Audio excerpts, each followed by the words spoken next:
again, Dr. Russ Rosen here, and I was just, I got an email from a doc just this morning, and he had a couple of questions, so I figured that I would just go ahead and answer it. I'll just go live, and that'll save me having to type a long email and or make a video and deal with all that.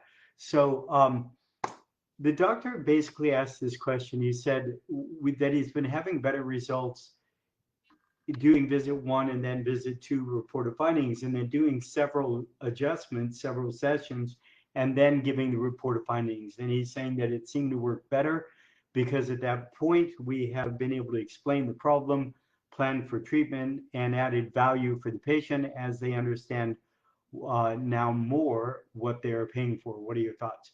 So here's the deal. This gets tricky because I'm always looking at headspace and procedure. If you've ever done any one-on-one coaching with me, you know that we're always looking at that. And the only way I could really clarify what this doctor's headspace issues are, if there are any, would be to ask a whole bunch of questions.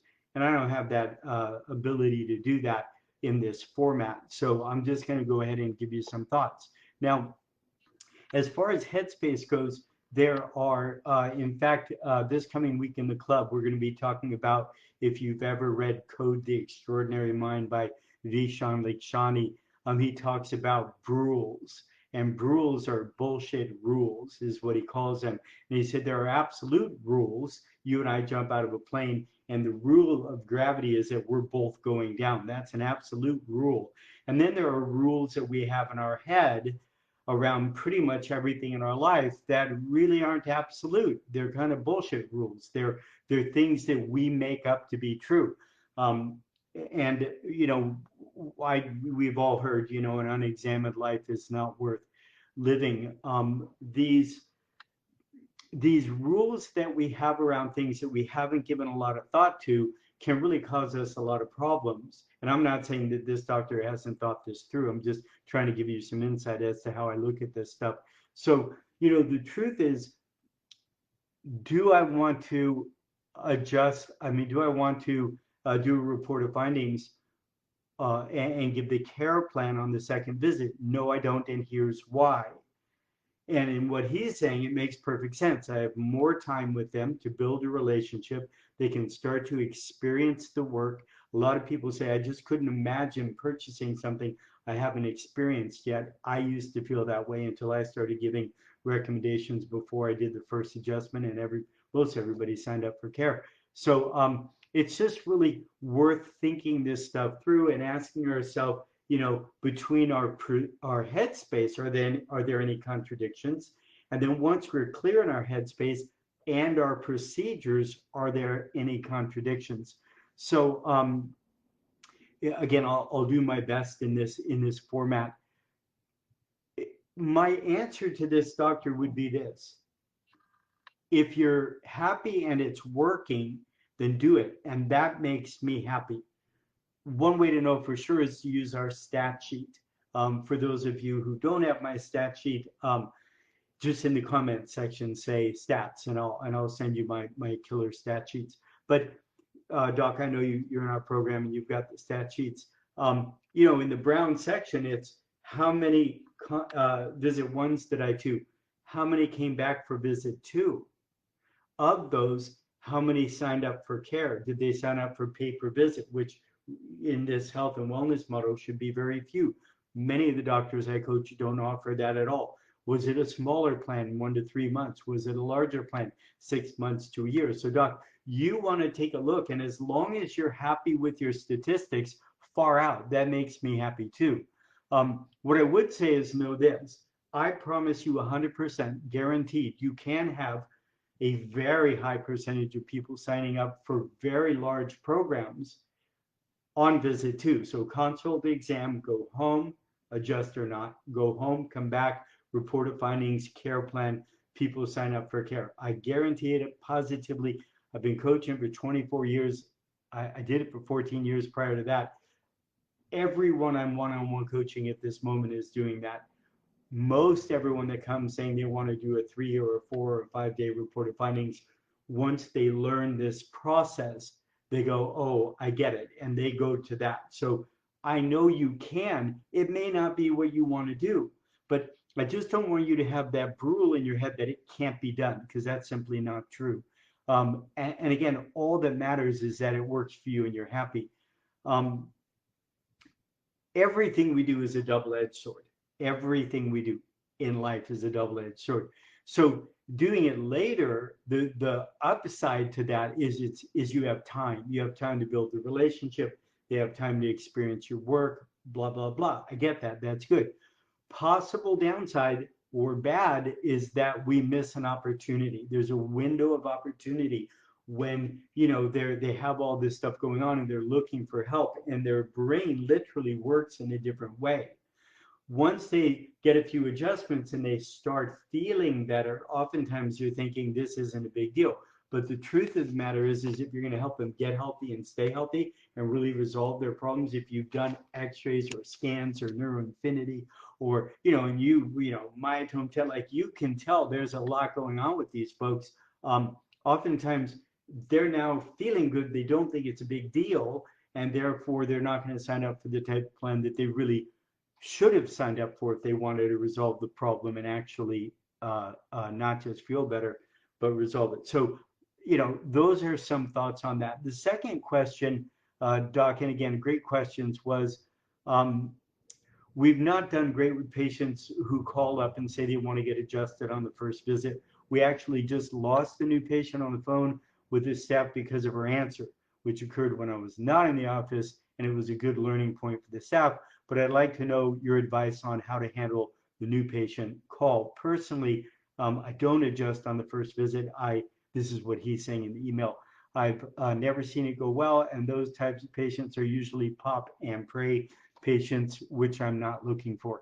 I feel that they don't get a chance to value the adjustment and have understanding of what the process will be. Again, I'd love your thoughts. Great question, as always, Doc.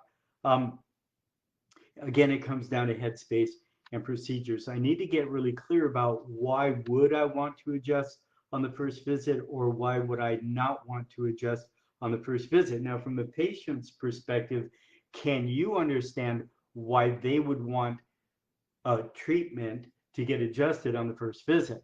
Well, yeah, I understand that perfectly. I would too. It makes sense to me. And the truth is, as a profession, we've shot ourselves in the foot.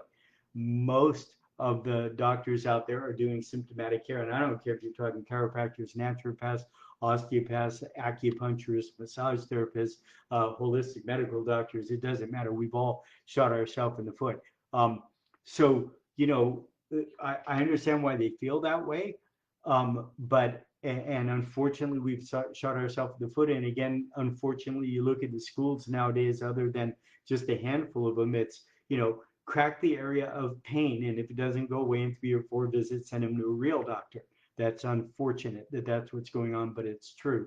Um, so it's, as always, a double-edged sword. The upside to adjusting on the first visit is that's what they want and they're happy. That's a possible upside. A possible downside is to adjusting on the first visit is that they feel better.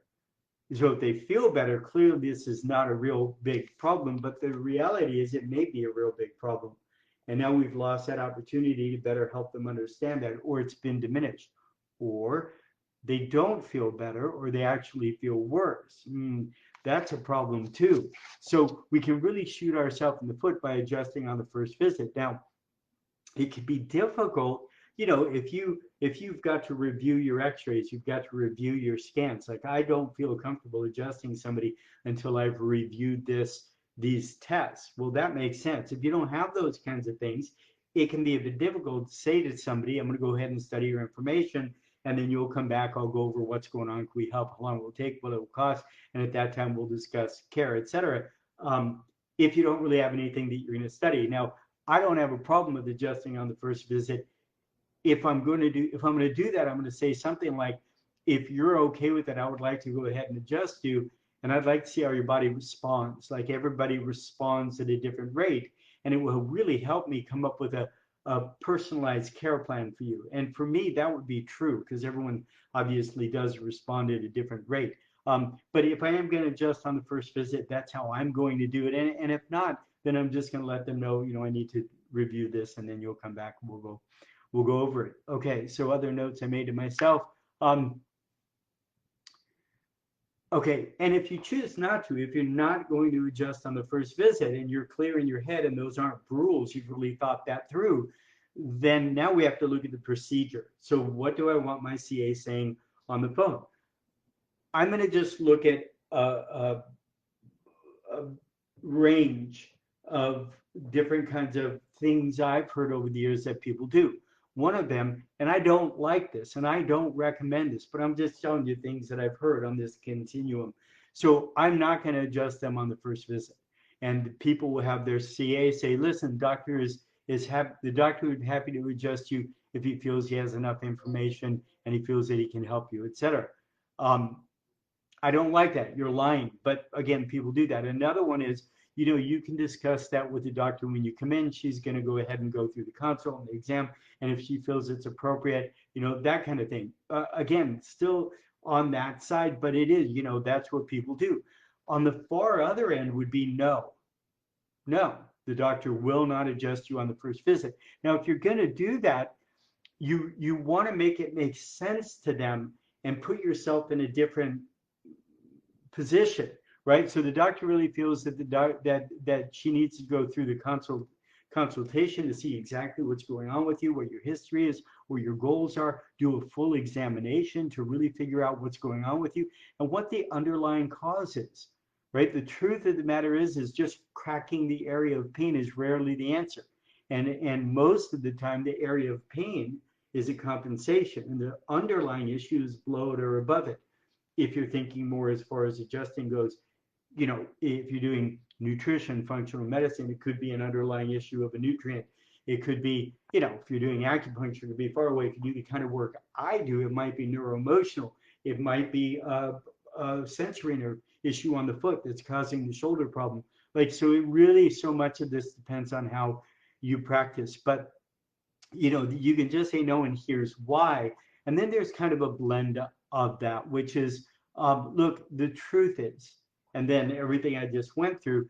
And then, look, if you're in real crisis right now and you really feel like you need to get adjusted today, I could ask the doctor if it's okay. You can come in the morning. We can do the consult.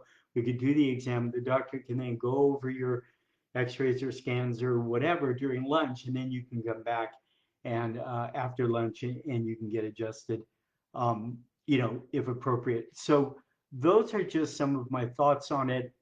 I'm hoping that helps.